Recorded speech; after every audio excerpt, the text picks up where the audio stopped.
Baik, selamat pagi. Shalom untuk kita semua.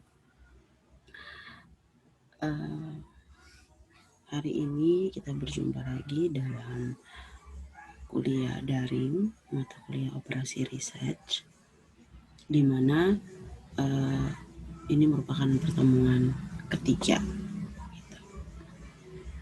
Pada pertemuan pertama, pada pertemuan sebelumnya kita sudah membahas tentang linear programming. Apa itu linear programming dan kaitan-kaitan dengan linear programming. Pada materi kali ini kita akan belajar lanjutan tentang linear programming yang dan kita akan membahas tentang linear programming dengan metode grafik. Jadi pada materi sebelumnya kita sudah belajar pada akhir slide itu ada dua jenis metode penyelesaian kita dengan linear programming. Yang pertama dengan metode grafik dan yang kedua dengan metode simplex. Pada bagian ini kita akan belajar khusus tentang penyelesaian linear programming dengan metode grafik. Misalkan kita mau menentukan fungsi tujuannya itu yaitu maksimasi atau memaksimalkan sesuatu. Yang pertama kita harus buat formulasi masalahnya itu seperti apa.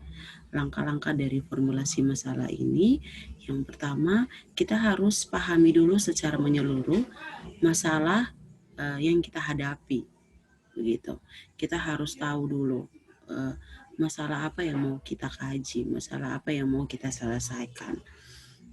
Terus berikutnya kita harus identifikasi tujuan dan kendalanya. Tujuan dari masalah itu mau kita apakan gitu. Tentunya ketika kita sudah mendapatkan tujuan, pasti akan mengikuti kendala-kendala. Kendala-kendalanya ini adalah batasan-batasan yang harus dipenuhi gitu. Setelah itu kita harus mendefinisikan variabel keputusannya. Variabel keputusannya seperti apa? Setelah kita tahu variabel keputusannya, maka variabel keputusan itu yang akan kita pakai untuk merumuskan fungsi tujuan dan fungsi tujuan dan fungsi kendala secara matematis. Berikutnya pengenalan simbol dalam linear programming. Biasanya linear programming itu disingkat dengan LP. Gitu. Yang pertama sama dengan, ini ada metode grafik. Itu kita punya metode grafik yang pertama 5x2 sama dengan 30. Di sini kita mau mengetahui kira-kira 5x2 sama dengan 30 ini wilayahnya di bagian mana, begitu. Perhatikan grafik pertama. Grafik pertama vertikalnya ini x2 ya. Horizontalnya ini X1. Jadi di sini ada grafik X1 dan X2 di mana kita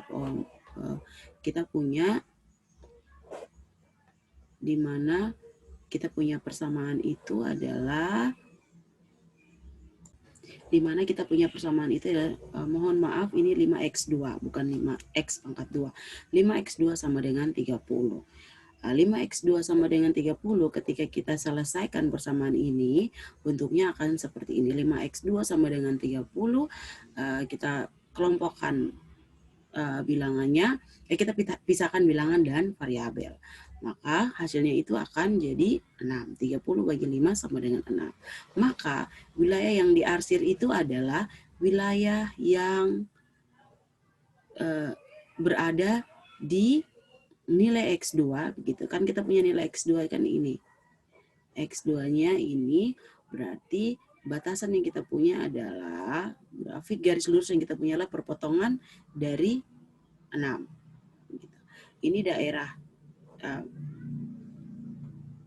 Jadi ini di sini yang merupakan daerah 5x2 sama dengan 30. Jadi daerah dari 6 ke atas. Gitu. Daerah yang di bawah bukan merupakan daerah dari 5x kuadrat sama dengan 30. Jadi untuk menentukan daerahnya kita harus mengetahui dulu titik potongnya. Kita.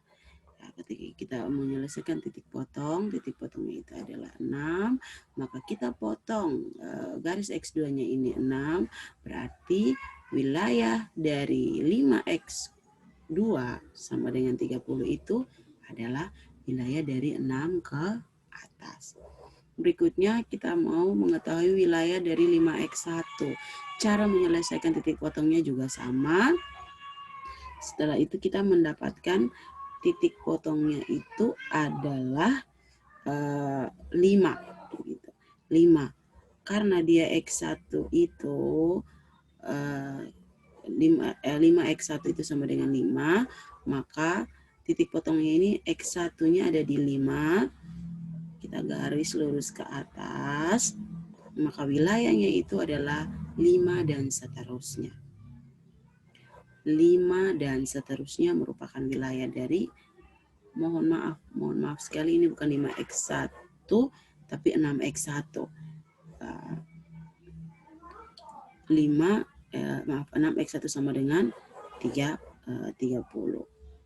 Gitu. Jadi daerahnya dari 5 ke depan ke seterusnya. Berikutnya, misalkan kita punya grafik tadi X1 dan X2 kita gabungkan. Kita punya X1 dan X2, di mana titik potong X1 itu sudah kita dapat tadi adalah 5. Begitu, 6X1 titik potongnya 5, dan 5X2 titik potongnya 6. Maka kita akan pertemukan titik potong dari X1 dan X2 ini, maka grafiknya akan seperti ini. Dan wilayah persis berada pada garis di atas grafik ini. Jadi ini merupakan wilayah dari 6X1 tambah 5X2 sama dengan 30. Bagaimana kalau grafiknya itu tandanya lebih kecil dari? Gitu. Lebih kecil dari itu contohnya kita punya tadi kita punya 5X2 itu lebih kecil dari 30. Lebih kecil dari 30 titik potongnya kita X2 titik potongnya kita dapat 6. Maka lebih kecil dari 6 dia akan berbanding terbalik dengan grafik 5X kuadrat sama dengan 30. Karena dia lebih kecil, otomatis dia lebih kecil dari 6. Dia lebih kecil dari 6, maka arah daerahnya itu akan menuju ke bawah. Tadi menuju ke atas, sekarang menuju ke bawah. Berikutnya dengan contoh 6X1 lebih kecil dari 30. Gitu. Tadi kita dapat titik potongnya itu sama dengan 5. Maka daerahnya itu kan lebih kecil dari 5. Lebih kecil dari 5 berarti 4, 3, 2, 1, dan seterusnya. Lebih kecil dari 6 berarti 5, 4, 3, 2, 1. Berarti arah atau daerahnya itu berbanding terbalik dengan 6X sama dengan 30. Ya, berikutnya ketika digabungkan gitu. Ketika kita gabungkan 6X1 tambah 5X2 lebih kecil dari 30, maka daerahnya itu seperti pada gambar ini. Jadi di sini ada keterangan wilayahnya di bawah garis tidak termasuk garis. Wilayahnya di bawah garis berarti di sini. Segitiga ini yang merupakan daerah dari 6X1 tambah 5X2 lebih kecil dari 30. Jadi grafik yang tadi di masing-masing itu yang ketika digabungkan akan menjadi seperti ini. Berikutnya lebih besar. Ini merupakan tanda lebih besar. Lebih besar, misalkan kita punya tadi 5X2 itu lebih besar dari 30. Lebih besar dari 30 berarti kita punya titik potong 6. 5X kuadrat sama dengan lebih kecil dari 30 berarti titik potongnya adalah lebih kecil dari 6. Lebih besar dari 6. Maka titik potongnya itu lebih besar dari 6. Berarti 7, 8, 9 sampai seterusnya. Maka arah grafiknya itu akan ke atas atau daerah dari titik potong ini adalah ke atas. Berikutnya kalau 6X1 lebih besar dari 30 maka sama juga karena titik potongnya sama dengan 5, begitu titik potongnya sama dengan 5 atau lebih besar dari 5, maka arahnya itu akan menuju ke sebelah kanan, begitu, sebelah kanan karena lebih dari 5 berarti 6, 7 dan seterusnya.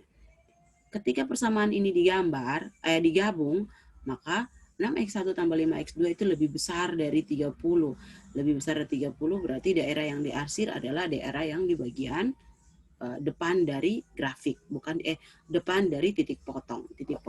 Jadi ini yang merupakan daerah dari 6x1 tambah 5x2 lebih besar dari 30. Bagaimana kalau lebih besar sama dengan? Lebih besar sama dengan yang teman-teman harus ingat, lebih besar sama dengan itu artinya misalkan di sini 5x kuadrat, 5x2 lebih besar sama dengan 30, di mana ketika kita cari titik potongnya itu adalah 6, maka dia itu sama dengan 6 atau lebih besar dari 6. Daerahnya itu ada di titik potong 6 atau lebih besar dari 6. Dia tidak boleh kurang dari 6. Maka grafiknya seperti ini, ada di bagian atas. Begitu juga dengan 6x1 lebih besar sama dengan 30, maka titik potongnya itu adalah di sebelah kanan. Begitu, karena 6x1 sama lebih besar sama dengan 30, berarti lebih besar 30, arti dari lebih besar sama dengan ini adalah misalkan 6x1 lebih besar 30, lebih besar sama dengan 30, artinya lebih besar 30 atau sama dengan 30.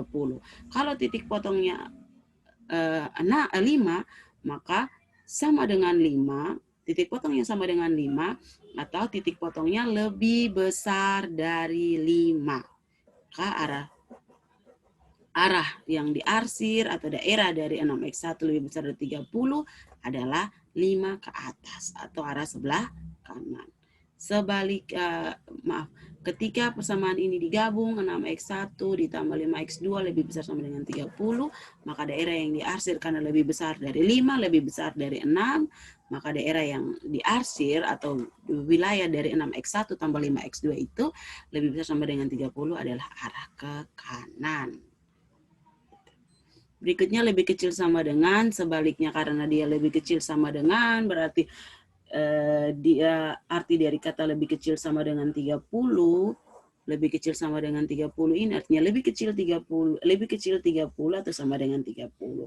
Kalau titik potongnya itu adalah 6, maka dia lebih kecil dari 6 atau sama dengan 6. Maka arah grafiknya itu ke bawah untuk 5x2. Kalau 6x1 arah grafiknya ke kiri. Dan ketika kita gabungkan, maka daerah atau wilayah dari 6x1 ditambah 5x2 itu lebih kecil sama dengan 30, maka daerah wilayahnya adalah di bawah garis dan termasuk garis. Karena apa? Di situ ada kata sama dengan. Gitu. Ya, demikian materi kita hari ini. Materi lanjutannya akan Ibu share. Jika ada pertanyaan atau masukan atau apapun, silakan masukkan ke dalam kolom komentar baik di e-kampus ataupun di channel YouTube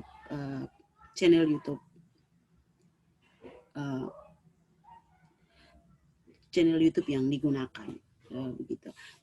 Saya mohon maaf jika ada salah kata, jika ada kesalahan penulisan dalam slide ini, mohon dimaafkan. Sampai jumpa ke pokok bahasan berikutnya. Shalom, selamat pagi, salam sejahtera untuk kita semua.